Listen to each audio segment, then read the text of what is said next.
Hi friends, welcome back to our channel. നമ്മുടെ ചാനലിലെ പുതിയൊരു വീഡിയോയിലേക്ക് ഏവർക്കും സ്വാഗതം. അപ്പോൾ നമ്മളൊരു ഗ്യാപ്പ് എടുത്തതിന് ശേഷമാണ് വീഡിയോസ് ഒക്കെ ഇടുന്നത്. നമുക്ക് ചെറിയൊരു ഹെൽത്ത് പ്രോബ്ലം ഉണ്ടായിരുന്ന കാരണമാണ് നമ്മൾ വീഡിയോസ് ഒന്നും ഇടാതിരുന്നത്. അപ്പോൾ നമ്മളെ വീണ്ടും ഒന്ന് സപ്പോർട്ട് ചെയ്യുക. അപ്പോൾ നമ്മൾ ഇന്ന് ചെയ്യാൻ പോകുന്നത് ഒരു പുഡിംഗ് ആണ്. ഒരു arrowroot വെച്ചുള്ള ഒരു പുഡിംഗ്. അപ്പോൾ നമുക്ക് അതൊന്ന് ചെയ്യുന്നതൊന്ന് കണ്ടാലോ. ഒരു പാത്രത്തിലേക്ക് ആദ്യമേ തന്നെ ഒരു ഗ്ലാസ് പാല് ചേർത്ത് കൊടുക്കുക. അതിലേക്ക് നമ്മുടെ മധുരത്തിന് ആവശ്യത്തിന് പഞ്ചസാര കൂടി ചേർത്ത് കൊടുക്കാവുന്നതാണ്. നമ്മളിവിടെ 6 സ്പൂൺ പഞ്ചസാരയാണ് ചേർത്ത് കൊടുത്തിരിക്കുന്നത്. അതിനുശേഷം നമുക്ക് ഈ പാല് നന്നായിട്ടൊന്ന് തിളപ്പിച്ചെടുക്കണം. പാല് തിളച്ച് വരുമ്പോഴത്തേക്കും നമുക്ക് തീ ഓഫ് ചെയ്യാവുന്നതാണ്. അതിനുശേഷം മറ്റൊരു പാത്രത്തിലേക്ക് കുറച്ച് പാലൊഴിച്ച് കൊടുക്കുക. അതിലേക്ക് 1 സ്പൂണോളം കോൺഫ്ലോർ കൂടി ചേർത്ത് നന്നായിട്ട് ഒന്ന് മിക്സ് ചെയ്തെടുക്കാവുന്നതാണ്. കട്ടയൊന്നുമില്ലാതെ നന്നായിട്ട് ഒന്ന് മിക്സ് ചെയ്തെടുക്കണം.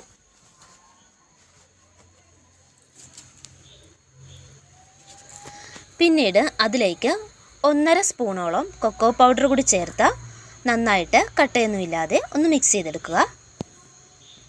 അതിനുശേഷം നമ്മൾ ആദ്യം തിളപ്പിച്ച പാലിലേക്ക് ആ കൊക്കോ പൗഡറിൻ്റെ മിക്സ് ചേർത്ത് കൊടുക്കാവുന്നതാണ്. കോൺഫ്ലോർ കൂടി ചേർത്തത് കാരണം ഇത് നന്നായിട്ട് പെട്ടെന്ന് തന്നെ ഇത് കുറുകി വരും. നമ്മൾ കൈ മാറ്റാതെ ഒന്ന് ഇളക്കി കൊടുക്കുക, അല്ലെങ്കിൽ പാത്രത്തിൻ്റെ അടിയിൽ പിടിക്കും.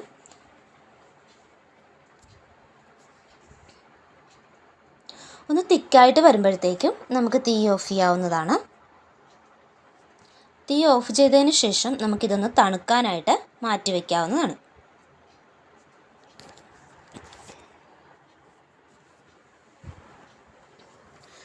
നമ്മൾ ആദ്യം തിളപ്പിച്ച പാലിൽ നിന്ന് കുറച്ച് പാല് എടുത്ത് മാറ്റിയിട്ടുണ്ടായിരുന്നു. ആ പാലിലേക്ക് നമ്മളിവിടെ എടുത്തിരിക്കുന്ന arrowrootൻ്റെ ബിസ്ക്കറ്റ് ഒന്ന് ഡിപ്പ് ചെയ്തതിന് ശേഷം നമ്മൾ ഏത് പാത്രത്തിലാണോ പുഡിംഗ് തയ്യാറാക്കുന്നത് ആ പാത്രത്തിലേക്ക് വെച്ച് കൊടുക്കാവുന്നതാണ്. നമ്മളിവിടെ 6 arrowrootൻ്റെ ബിസ്ക്കറ്റാണ് എടുത്തിരിക്കുന്നത്. ഓരോന്നും ഇങ്ങനെ പാലിൽ ഡിപ്പ് ചെയ്തതിന് ശേഷം നമുക്ക് പാത്രത്തിലേക്ക് വെച്ച് കൊടുക്കാവുന്നതാണ്.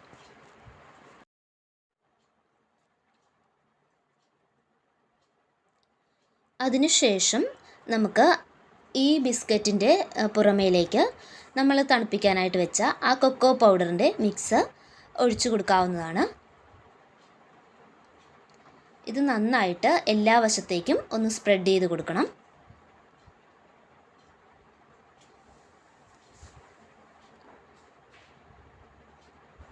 നമുക്കൊരു സ്പൂണ് വെച്ച് നന്നായിട്ട് എല്ലാ വശത്തേക്കും ഒന്ന് സ്പ്രെഡ് ചെയ്ത് കൊടുക്കാവുന്നതാണ്.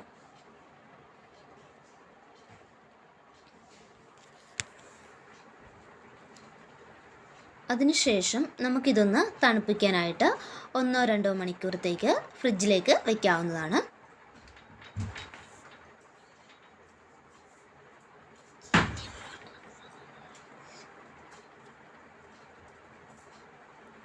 തണുത്തതിന് ശേഷം കഴിക്കുന്നതാണ് അല്പം കൂടി ടേസ്റ്റ്.